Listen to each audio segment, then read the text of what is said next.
오늘 성경 말씀은 골로새서 3장 12절에서 17절까지의 말씀을 읽겠습니다.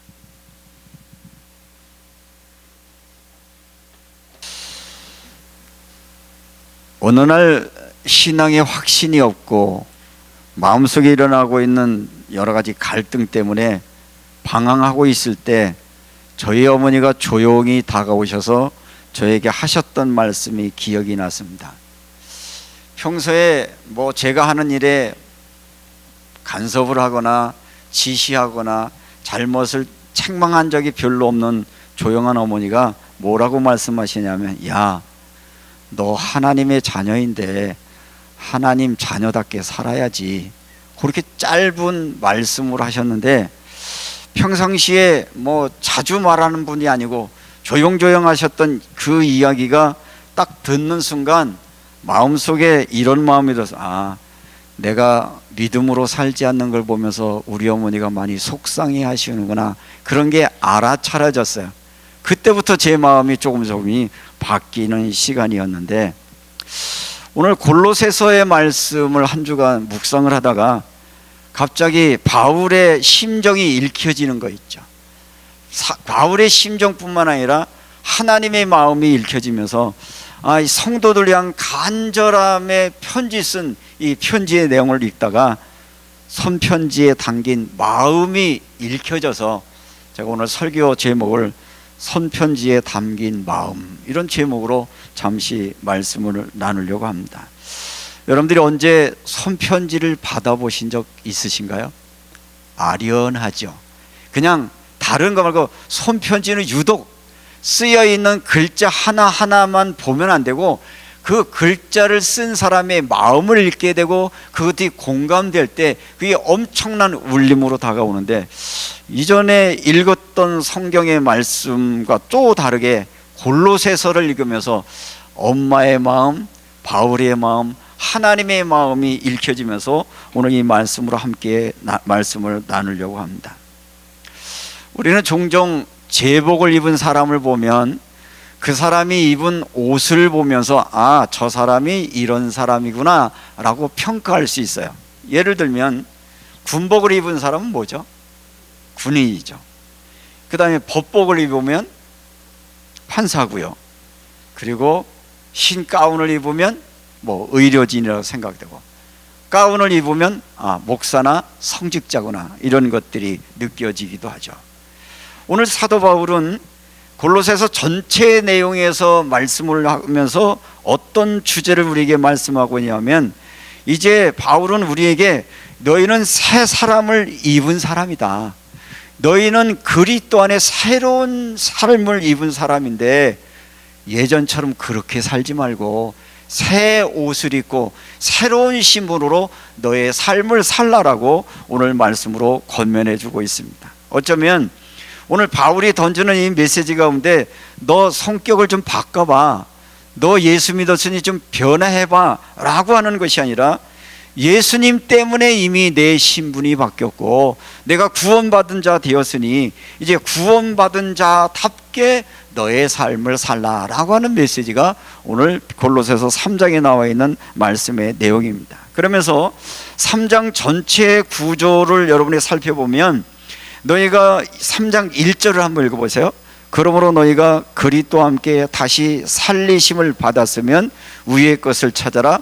거기는 그리스도께서 하나님 우편에 앉아 계시니라. 위의 것을 생각하고 땅의 것을 생각하지 마라. 예수 그리스도 만나기 이전에 있었던 옛사람의 모습, 옛사람의 삶을 청산하고 하나님의 자녀 되었으니 하나님의 자녀답게 하나님의 은혜 가운데 살라라는 말씀으로 우리에게 허락해 주고 있습니다.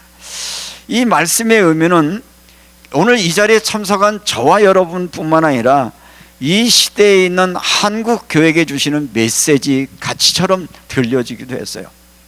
사실은 교인들 이렇게 떠오르면 우리 1세대 기독교의 핵심은 뭐였느냐? 예수 믿으세요, 예수 믿고 구원받으세요, 이게 복음의 핵심이었어요. 그렇죠? 전도할 때 처음에 메시지가 뭐예요? 예수 믿으세요, 예수 믿고 구원받으세요. 요걸 좀 좀 세게 얘기하면 예수 천국, 불신 지옥, 뭐 여기까지 얘기를 하십니다.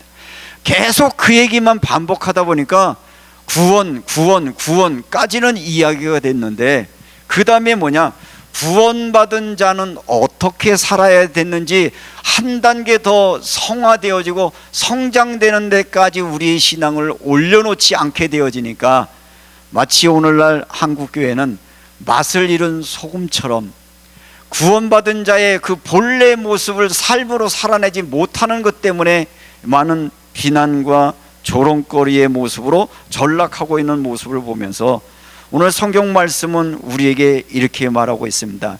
새 사람을 입었으니 옛사람을 벗어버리고 새 사람을 입으라. 예수 그리스도의 옷을 입으라는 말씀으로 오늘 이 자리에 참석한 여러분, 또 오늘 하나님의 말씀 앞에 서 있는 한국교회, 이 땅의 기독교를 향한 하나님의 새로운 메시지로 받으면서 오늘 말씀을 나누려고 합니다. 먼저 오늘 이 본문의 말씀을 말씀드리기 전에 1절부터 11절 내용에 보면 뭐라고 얘기하냐면, 바울은 먼저 위의 것을 생각하라. 왜냐하면 이 의미는 이미 그리스도와 함께 죽었고 새로운 생명 얻었으니 너희들의 수준이 어디에 머물면 안 되냐, 난 구원받아서 여기에 머물러 있지 말고, 대부분의 많은 사람들의 마음속에 그건 있어요. 나 구원받았어, 나 하나님의 자녀야. 그래서 교회가 다루는 모든 초점의 논쟁의 쟁점이 뭐냐, 구원이 뭐냐, 구원은 누가 받았냐. 그래서 그것들이 확신이 없느냐 있느냐가 주제인데, 그러다 보니까 확신이 없는 사람이 많다 보니까 누가 등장한 거예요? 구원파가 등장하기도 하고 신천지가 등장하기도 하고, 너 구원에 대한 확신 없지 않느냐, 구원을 잘 모르지 않냐, 여기에 묶이다 보니까 복음 가진 자가 어떻게 살아가는 삶을, 성숙한 삶을 놓쳐버리는 결과를 가져왔다라고 말하는 것인데, 그래서 오늘 성경 본문은 위의 것을 생각하라. 왜냐하면 우리는 그리스도와 함께 죽었고 그리스도와 살아났기 때문인데, 여기서 중요한 것은 새 사람이 되려고 노력하는 게 아니라 이미 너는 새로운 사람이다, 너는 하나님의 자녀다. 그 근거를 가지고 어린아이의 수준의 구원받은 것으로 만족함에 있지 말고 장성한 분량에까지 자라라. 누구에게까지 자라는 거예요? 예수 그리스도에 이르기까지 성장하며 나가야 됨을 우리에게 말씀해 주고 있습니다. 이 새 사람이 되었기 때문에 새 사람답게 살아야 한다는 것이 복음인 거예요. 그래서 여러분들이 오늘 이 말씀을 듣는 순간 내가 구원받았는가 뭐냐 그거 고민하시지 말고, 이미 나는 새로운 사람이 되었으니 이제 내 마음과 내 생각과 내 삶의 방향이 어떻게 하면 구원받은 자답게, 하나님의 자녀답게 하나님의 은혜 가운데 살아갈 거에 여러분의 마음에 초점을 맞추시기를 바랍니다. 그러면서 바울은 옛사람이 가지고 있는 특징들을 설명을 하면서 첫 번째 특징은 뭐냐, 육신의 욕망에 빠져 있는 삶을 말하고 있습니다. 구체적으로 불륜과 더러운 행위와 무엇이든지 자기의 마음대로 하려는 마음, 악한 정욕, 탐심, 마음에 드는 것이면 무엇이든지 움켜쥐려는 마음, 이 탐심을 우상이라고 말하고 있는 것이죠. 우리의 마음의 중심에 하나님이 머무신 것이 아니라 우리 속에 있는 욕망들, 탐심들, 여러 가지 불륜의 생각들, 더러운 행위들, 이 모든 것으로 가득한 것을 벗어버리고 이제 주님이 주시는 새로운 신분으로 그렇게 살라라고 말씀하고 있습니다. 어쩌면 여러분들이 주일 예배 때마다 우리가 찬송가 38장을 부르시는데, 저는 그 찬송가 38장을 부를 때마다 어떤 마음이면, 예수 우리의 왕이여 이곳에 오셔서 우리가 드리는 영광을 받으시고, 나는 주의 백성 주의 자녀이니 예수는 나의 왕 나의 주시라. 내 중심이었던 삶이 아버지가 원하시고 바라는 삶의 중심으로 옮기는 시간 되게 하면서 나를 비추고 나를 내어놓고 내 속에 있는 것을 주님께 온전히 맡기는 고백이 되어지는데, 여러분도 그런 고백으로 찬양에 참여하시는 줄로 믿습니다. 여러분들이 그런 찬양이 제보될 때에 우리에게 어떤 변화가 오느냐 하면, 두 번째, 우리의 죄들이 없어지기 전인데, 죄라고 하는 단어는 분리라는 게 죄의 원래 뭐야? 죄는 뭐냐? 하나님을 떠난 걸 죄라고 말하거든요. 그러니까 하나님과 하나 되는 관계를 이렇게 분별해 놓는 것을 죄라고 얘기하기 때문에, 관계를 깨트리는 결과로 나타난 것이 뭐냐? 분함, 노여움, 악의, 비방, 부끄러운 말과 거짓말이니라. 이 단어를 가만히 생각해 보면, 이런 게 우리의 마음속에 머물러 있으면 우리는 사람과의 관계가 자꾸 깨지는 거예요. 어떤 마음이 품어 있으면 분한 마음, 노여움, 악한 마음, 비방하려고 하는 마음, 부끄러운 말, 거짓말, 모함하려고 하는 마음들, 이때 이것은 하나님과의 관계를 무너뜨릴 뿐만 아니라 사람과 사람 사이의 관계도 무너뜨린다라고 하는 사실을 오늘 성경은 말하고 있습니다. 하버드 대학에서 연구를 했어요. 80년 동안 지속했다고 그래요. 도대체 행복한 사람은 어떤 사람이 가장 행복한 사람일까를 80년 동안 인간의 심리와 상황들을 쭉 데이터로 분석해서 결론을 이끌어내는데, 결론이 뭐일 것 같아요? 어떤 사람이 가장 행복한 사람일까요? 의외의 답이었어요. 돈 많은 사람, 건강한 사람, 명예가 높은 사람이 아니라 사람과의 관계가 원만한 사람이었어요. 행복은 먼 데 있지 아니하고요, 우리가 사람과 사람 사이에 뭐를 없애버리고 분노와 노여움과 악의와 비방과 부끄러운 생각들, 감정들 내어버리고 사랑으로 담아질 때, 인간의 마음속에는 거기에 뭐예요? 사랑이 넘치고 행복이 넘치는데, 그걸 하나님은 사랑이시라고 말하잖아요. 하나님의 사랑이 여러분에게 부어질 때 사람들은 행복하다고 고백한다는 것입니다. 그래서 우리는 이 질문 앞에 우리는 고백해야 됩니다. 나는 아직도 옛사람의 언어를 사용하고 있는가? 가끔은 여러분들이 일상적인 여러분의 대화들을 녹음 한번 해보고 들어보세요. 아니, 내가 이런 말을 했어? 내가 이런 단어를 써서 깜짝 놀랄 때가 있어요. 우리는 멀쩡하다고 생각하는데, 우리도 모르는 사이 우리의 언어 안에 얼마나 이런 분함, 노여움, 악함, 비방, 부끄러운 것들이 우리 안에 얼마나 가득한지, 이것들을 벗어버릴 때 우리 안에 뭐가 오는 거예요? 하나님의 사랑이 들어오고 하나님의 은혜가 임한다라고 하는 것인데, 예수님은 오늘 본문의 말씀은 나는 아직도 옛사람의 언어를 사용하고 있는가? 내 말에는 분노가 있지는 않는가? 비난의 말들은 있지 않는가?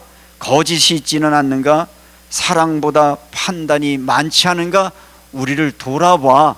그것들을 다 벗어버리고 뭐를 입으라는 거예요? 예수 그리스도로 주신 새로운 하나님의 예수 그리스도의 심정, 예수 그리스도의 그 영성을 우리 안에 품으라고 말하고 있습니다. 12절 말씀에도 보니까, 그러므로 너희는 하나님의 택하심을 받은 거룩하고 사랑받는 자처럼 이라고 했는데, 먼저 우리는 누구냐? 나는 택하심을 입은 하나님의 자녀입니다. 우리는 거룩한 백성입니다. 여기 거룩이라는 것은 완벽하다는 게 아니라 구별된 자를 의미하고 있습니다. 세상의 가치를 따르는 자가 아니라 하나님의 은혜를 따르는 자이고 사랑받은 자입니다.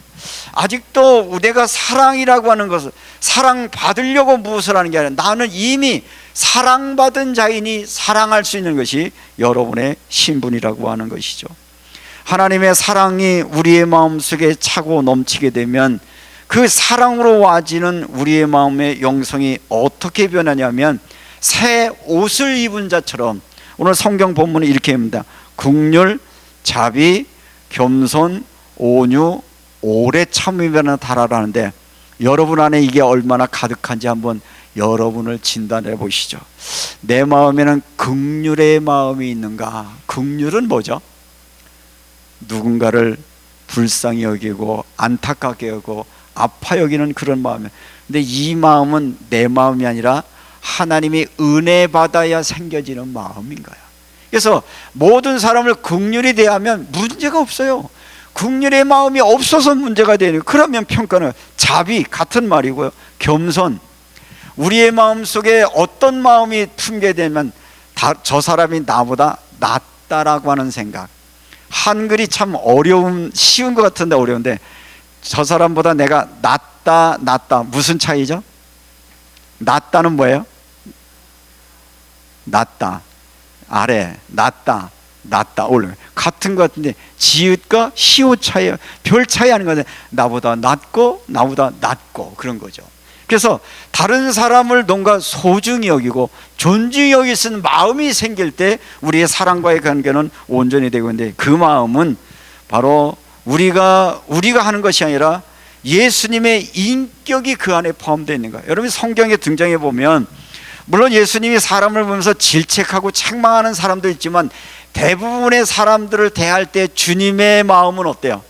긍휼히 여기고 자비의 마음이고 수용하고 포용하고.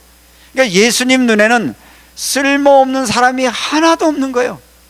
그에게 뭐가 들어가면, 하나님의 사랑이 부어지면, 하나님의 은혜가 임해지면 온전한 자로 회복, 그걸 온전한 구원으로 설명해 주고 있는 것이죠. 성령께서는 우리 안에 예수님의 인격을 만들어 가십니다. 용납은 상대방이 완벽해서가 아니라 받아들이는 것이야. 부족하지만 받아주는 것입니다. 그런 마음이 여러분의 안에 생성되시기를 주님의 이름으로 축복합니다. 예수님이 우리에게 그렇게 하셨듯이요, 예수님이 우리를 용서한 것처럼 너희도 용서하라는 말은 주님이 우리 같은 죄인을 사랑해 주셨잖아요.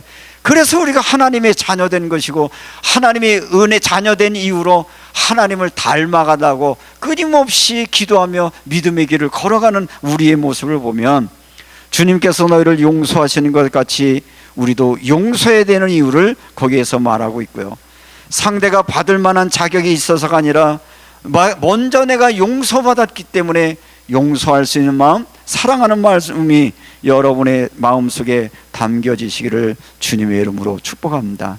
그런 것 중에 14절은 더 이렇게 표현합니다. 14절을 한번 읽겠습니다. 이 모든 것 위에 사랑을 더하라. 이는 온전하게 매는 띠니라. 아까 하버드 대학에서 연구한 것 중에 가장 행복한 사람이 누구냐, 여러 가지 표본들 가운데 결론은 뭐냐? 관계가 원활한 사람 말했어요. 그 관계가 원하는 사람의 공통점은 뭘까요? 그의 마음속에 뭐가 있는 거예요? 사랑의 마음이 있는 거예요. 타인을 향한, 원수를 내 몸처럼 사랑하는 사랑의 마음, 긍휼과 자비와 그리고 수용과 포용의 마음인데, 이것은 우리의 힘으로 하는 것이 아니라 하나님의 주신 은혜가 임할 때, 하나님이 우리의 왕이 되어주고 내 마음속에 다스려 줄 때, 하나님의 사랑이 부어짐을 얻을 때 우리도 행할 수 있는 덕목이라고 하는 것을 말하고 있는 것입니다. 봉사하고 헌신하고 신앙생활을 오래 했어도 진정 의미에서 사랑이 없으면 모든 것은 흩어지고 무너질 수밖에 없지요. 고린도전서 13장에 보면 믿음, 소망, 사랑, 그 중에 제일은 사랑이라. 믿음, 소망, 모든 것의 완성은 뭐예요? 사랑인데, 그 사랑은 하나님의 사랑. 하나님의 사랑이 여러분의 마음속에 부어지시기를 주님의 이름으로 축복합니다. 그 하나님의 은혜가 내가 임하면 나도 변하는 거예요. 사랑의 마음이, 타인을 바라보는 시선이 달라지고 수용력이 생기고 국률적인 마음속에 승리하는 것인데, 그 다음에 이 일들 가운데 우리의 마음속에 이것들이 가능하려고 하면 어떻게 되느냐 하면, 자 15절이면 이렇게 하나님의 사랑이 우리에게 부어지려고 하면 전제 조건이 뭐냐? 15절입니다. 그리스도의 평강이 너의 마음을 주장하게 하라. 내 마음에 누가 활동하는 거예요? 하나님, 그리스도가 내 안에 내 마음을 다스리고 지배할 때 이것이 가능해진다고 하는 것인데, 때때는 이 주장하게 하라는 말은 심판자가 경기의 승패를 결정하는 것처럼 평강의 결정권자가 누가 되는 것? 주님이 되게 하라. 그 말의 의미는, 우리는 종종 어떤 걸 할 때 우리 속에 있는 분노가 결정을 내리잖아요. 내가 화나면 그 다음에 아무것도 안 보이는 거예요. 그런 것 속에 주님이 이럴 때 주님은 어떻게 하실까를 한번 묻고 주님이 평가하게 만들라고 하는 것이에요. 감정이 결정하게 하고, 또 대한민국 사람들의 특징 중에 하나가 이 자존심을 건드리면 이건 아무도 못 말려. 그죠? 참다가 폭발이 빵 터지는데 어느 때죠? 자기가 마지막 붙들고 있는 자존심 건드리면 이거는 이성이고 뭐고 다 마비되고 많은 경우들. 여러분 그런 경험이 있으신가요? 오늘날 내가 뺑 돌았어. 이게 뭐예요? 알고 보면 건드리지 말아야 되는 자존심을 누가 건드릴 때 폭발해 버리는 거거든요. 근데 사실은 그 자존심을 건드렸을 때도 누가 예수의 평강이 나를 다스릴 때 그것들을 통제했을 때 우리의 온전한 삶을 실행해야 할 수 있다라고 하는 것을 말하고 있는 것이죠. 평강은 이것은 주님이 나와 함께 하심을 경험할 때만 가능한 거예요. 그래서 요즘에 우리가 오후에 계속 기도해야 되는 기도란 뭐냐? 하나님 임재 앞에 머무는 것이다. 하나님의 현존 앞에 서는 거다. 이런 단어를 하고 있는데 여러분 잘 연관시켜 보시면 내가 지금 안 되고 있는 뭐냐? 기도가 안 되고 있구나. 하나님과의 만남이 안 되고 있구나. 하나님이 내 안에 나를 다스림이 안 되고 있구나를 발견하셔서 다시 한번 여러분들이 새 옷을 입고 하나님의 은혜에 함께 들어가는 은혜가 저와 여러분에게 있기를 주님의 이름으로 축복합니다. 이렇게 하나님의 평강이 우리의 마음을 다스리게 되어지면 다음 단계로 나타나는 현상이 무엇이냐면 15절부터 17절에 보면 중요한 단어가 있습니다. 15절 여러분 성경으로 보시면 그리스도의 평강이 너의 마음을 주장하게 하라. 너희는 평강을 위하여 한 마음으로 부르심을 받으니 너희는 또한 감사하는 자가 되라라고 말합니다. 내 마음에 하나님의 평강이 넘치면 우리에게 와지는 또 다른 열매가 뭐예요? 감사하는 자가 되는 거예요. 그래서 여러분들이 주로 이런 질문을 받을 거예요. 너 하나님의 자녀 맞아? 너 성령 충만해? 하고 스스로에게 물을 때 그러면 나에게 성령 충만하고 하나님의 자녀가 맞냐라고 하는 것을 검증하려고 할 때 나는 내 마음에 감사가 살아있는가를 한번 보시면 돼요. 여러분들 하루를 살면서 몇 번이나 감사하는 마음이 듭니까? 목사님 한간 소리 하고 계시네. 무슨 감사가 있어요? 감사는 맨날 보면 문제투성이고 맨날 문제. 그렇습니까? 그러면 여러분은 온전히 믿음 생활하는 게 아니에요. 눈을 뜨고 사건을 만나고 상황마다 우리의 마음속에 감사가 일어나야 되는 것인데 이 감사는 기독교 영성에서 가장 중요한 덕목 중에 하나인 거예요. 어느 때 감사가 돼요? 하나님이 지금 나와 함께 계시다. 내 모든 문제를 하나님은 알고 계신다. 내 마음에 지금 간절한 내가 무엇을 원해 이미 알고 계신 그분 앞에 내가 서 있다는 것 하나, 내가 존재가 하나님 앞에 서 있다는 것 하나만 때문에 여러분들이 감사할 수 있는데, 그래서 성경에는 우리에게도 이 신앙의 원리를 가면 너는 범사에 감사하라, 범사에 감사라고 그렇게 가르치잖아요. 왜 가르칠까요? 여러분이 감사가 회복될 때 진정한 행복을 맛볼 수 있고 사람과의 관계가 회복되어지고 여러분들이 진정한 하나님의 축복의 삶으로 살아가게 되는 거죠.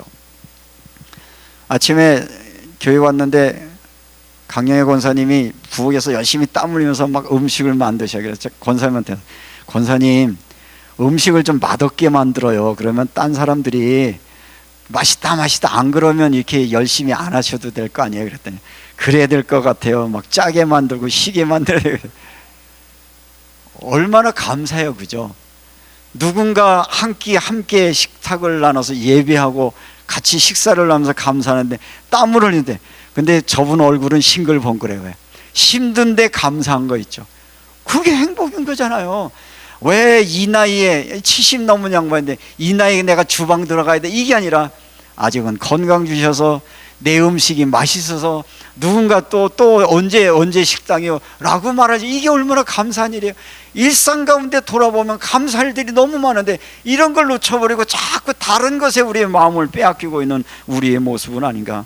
불평이라고 하는 것은 내 중심적으로 생각하면 불평이 나올 수밖에 없고요, 하나님 중심으로 하나님의 시선으로 보면 우리가 모든 것을 감사할 수밖에 없는 그런 모습이고요. 행복한 사람은 누구냐? 감사할 수 있는 사람이에요. 그런 면에서 보면 저는 저희 가족이 감사하고 저희 집사람이 고마운 게 특징 중에 하나가 그냥 작은 거에 너무 감동을 잘해. 아이고 감사하라, 아이고 고마워라. 근데 그게 그냥 하는 말이 아니라 아침에 일어나서 커피 한 잔 내려서 커피 좀, 아이고 커피 향이 이렇게 향기롭고 이렇게, 아니 그건 뭐 누구나 마시는 커피잖아요. 기왕 마시는 커피가 에이 커피 먹나 보다가 아니라, 와, 이 향기, 이 커피 한 잔이 내 손에 오는 것, 이것들을 감격하며 살아가는 삶, 그게 뭐예요? 하나님의 은혜 가운데 머물러 살아가는 우리 일상적인 삶이라고 생각하면, 다시 한번 오늘 이 말씀을 듣는 동안 나는 구원받은 하나님의 자녀로 일상 속에 내가 얼마나 감사하며 살아가고 있는가, 우리 자신들을 돌아보며 하나님의 나의 마음속에 감사하는 삶이 되게 앞서서 다시 한번 여러분의 마음을 모으시기를 주의 이름으로 축복합니다. 우리가 우리의 실질적인 삶의 현장에서는 얼마나 많은 영상들로 풍부합니까? 얼마나 많은 설교를 듣습니까? 얼마나 많은 뉴스를 듣습니까? 그런데 정말 여러분에게 부어지는 그 평강과 감사가 기쁨이 없다라고 하면, 다른 것들의 마음을 빼앗기지 말고 다시 여러분들이 하나님의 은혜의 자리로, 하나님의 은혜를 간구하는 자리로 함께 모을 수 있는 여러분 되시기를 주님의 이름으로 축복합니다. 그러려고 하면 전제 조건이 있습니다. 16절입니다. 어느 때 이것이 가능하겠느냐? 16절 한번 읽어볼까요? 그리스도의 말씀이 너희 속에 풍성히 거하여 모든 지혜로 피차 가르치며 권면하고 시와 찬송과 신령한 노래를 부르며 감사하는 마음으로 하나님을 찬양하고. 믿음이 있어야 감사가 사오는 거야. 그 믿음은 어디에서 와요? 하나님의 말씀에서 오는 거예요. 하나님의 말씀이 깨달아지고 믿어지고 하나님의 말씀에 순종하고 그 하나님의 말씀으로 나를 수련하고 점점점 하나님의 은혜로 나아갈 때 우리에게는 정말 찬양과 기쁨이 넘치는 것인데, 일주일 동안 살아가는 우리의 시간들을 어디에다가 가장 많이 투자하고 있는지 돌아보면, 내가 말씀 앞에 서는 순간 하나님의 말씀을 묵상하고 기도하고 찬양하는 시간에 더 많은 시간들을 할애해서 하나님의 은혜로 가득한 여러분의 삶이 되어지시기를 주님의 이름으로 축복합니다. 말씀은 우리에게 우리의 삶을 풍성하게 합니다. 세상 보는 눈을 달라지게 합니다. 사건 보는 눈을 달라지게 해요. 그게 믿음이에요. 믿음은 바라는 것들의 실상이여 보지 않는 증거인 것처럼, 절망 속에서 하나님이 살아계심이 믿어지고 하나님이 나와 함께 하심이 믿어질 때 우리는 새로운 소망을 찾을 수 있고 하나님의 일하심을 기다리는 믿음의 삶을 살게 되어지는 것입니다. 마지막으로, 그러면 우리가 우리의 삶을 살아갈 때에 어떤 기준으로 삶을 되겠냐? 17절을 한번 읽겠습니다.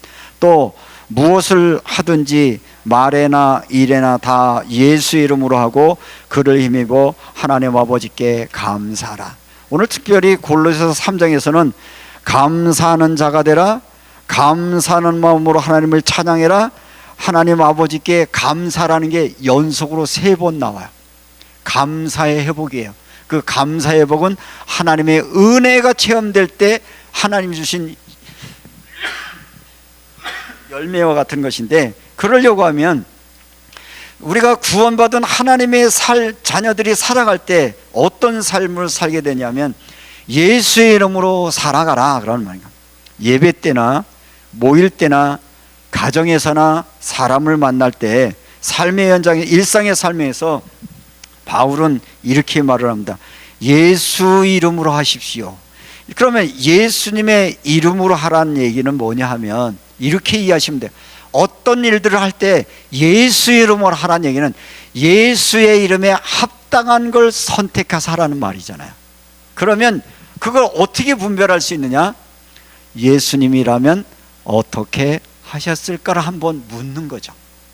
어떤 일을 행하기 전에, 어떤 결정을 하기 전에 예수님이시라면 어떻게 하셨을까? 이게 어쩌면 신앙이에요. 그런데 어떤 일상을 보면 그냥 생각나는 대로, 감정대로 즉각 우리가 행동하잖아요. 그러니까 어떤 일을 하기 전에 잠깐 멈춰서 예수님이라면 어떻게 하실까? 예수님이라면 이 상황을 어떻게 하셨을까? 예수님이라면 질문을 던지고, 그러면 그때 주님이 여러분에게 마음을 주시죠. 주의 음성으로 여러분들에게 다가오셔서 말씀 주시면 그때 여러분들이 순종할 때 주님과 동행하는 삶으로 연결될 수 있는 것인데, 그래서 오늘 본문의 말씀을 통해서 보면 옛사람은 욕망을 따라가지만 새 사람은 그리스도를 따라가는 것이고요, 옛사람은 불평하지만 새사람은 감사하는 사람이고요, 옛사람은 거짓을 말하지만 새사람은 진리를 말합니다. 옛사람은 자기를 높이지만 새사람은 사랑으로 섬기게 합니다. 우리는 매일 아침에 옷을 갈아입듯이 영적으로 그리스도의 옷을 입어야 합니다. 이것을 영적 수련이라고 표현하죠. 저절로 되지 않습니다. 끊임없이 말씀 앞에 서고 기도에 서거나 주님의 마음으로 부었고, 여러분들이 그렇게 살아갈 때 어느 날 여러분도 바울이 이 얘기하고 있는 것은 위의 것을 찾는, 성령의 인도받고 하나님의 임재를 경험하는 축복의 삶이 여러분에게 나타나시기를 주님의 이름으로 축복합니다. 구원받은 것으로 만족하지 마시고, 구원받은 자가 어떻게 하면 구원받은 자답게 살아갈까, 어떻게 하면 주님 앞에 설 때에 흠없고 거룩하고 완전한 삶을 살아갈까, 우리가 주님을 향해 달려가는 성화의 길을 마음에 담고 살아가는 저와 여러분 되시기를 주님의 이름으로 축복합니다. 우리의 영성은 특별한 체험보다 매일매일 반복되는 새 옷을 입는 겁니다. 주님, 나를 자녀 삼았으니 오늘도 자녀답게 살게 하시고 그리스도의 본보로 살게 해주셔서 성령이 주신 은혜 가운데 살게 하옵소서. 그렇게 하루하루 여러분들이 매일매일 말씀 앞에 기도 앞에 서는데, 그래서 여러분에게 부탁을 합니다. 아침에 눈을 뜨면 잠시 여러분의 모든 생각을 놓고 주님 앞에 한번 멈춰 서 보십시오. 5분도 좋고 10분, 20분 아침 저녁으로 하나님 앞에 머무르면서 끊임없이 하나님의 세미한 음성으로 주님 앞에 나아가서 여러분 앞에 일어나고 있는 감정, 염려, 근심, 두려움들을 주님 앞에 내놓고 하나님의 주시는 성령의 주신 평강과 은혜 가운데 승리하는 여러분 되어주시기를 주님의 이름으로 축복합니다. 이제 말씀을 마치면서